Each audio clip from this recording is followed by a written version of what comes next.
Hujambo na karibu kwa mara nyingine tena mtazamaji wa The World News katika kipindi hiki cha ulimwengu wa siasa. Mimi ni Adam Hussein.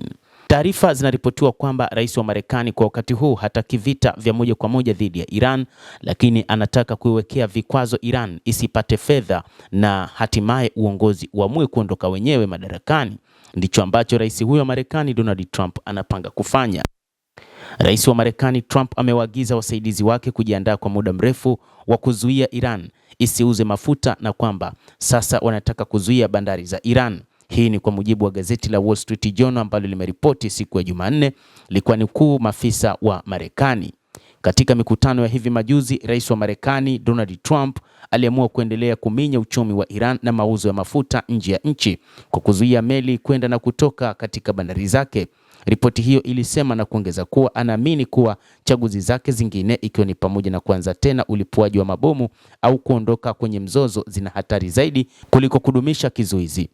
Rais huyo wa Marekani wakati huu chaguo pekee ambalo anaona ni kuweka tu kizuizi, lakini si kuendeleza mashambulizi, kwani kwa namna moja ama nyingine hali ilikuwa ni tofauti na kile ambacho alikifikiria katika kipindi cha vita.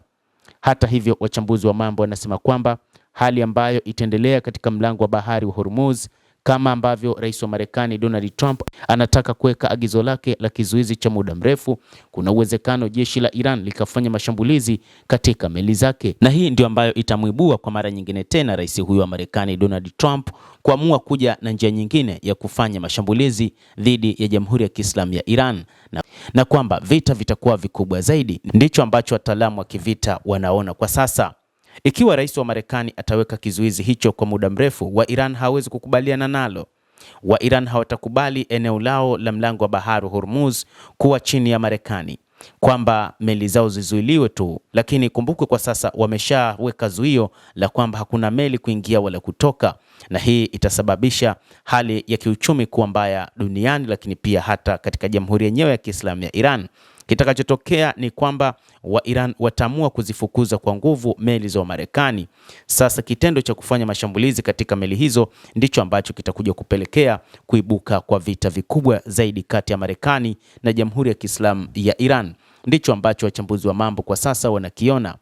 Rais wa Marekani Donald Trump ambaye aliungana na Israel katika kuanzisha mashambulizi dhidi ya Jamhuri ya Kiislamu ya Iran mnamo Februari 28 walifanikiwa kumuua kiongozi mkuu wa Iran Ayatollah Al-Khamenei pamoja na makamanda wa ngazi ya juu wa jeshi la Jamhuri ya Kiislamu ya Iran IRGC.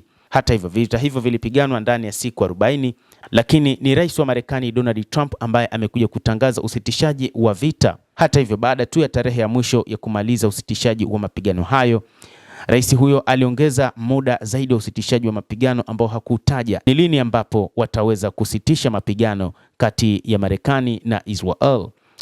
Mazungumzo yalitarajiwa kufanyika siku ya Jumamosi nchini Pakistan huko Islamabad, lakini hakukuwa na mazungumzo ambapo rais huyo alisitisha safari ya Jared Kushner pamoja na Steve Witkoff, mjumbe wake maalum katika eneo hilo la Mashariki ya Kati.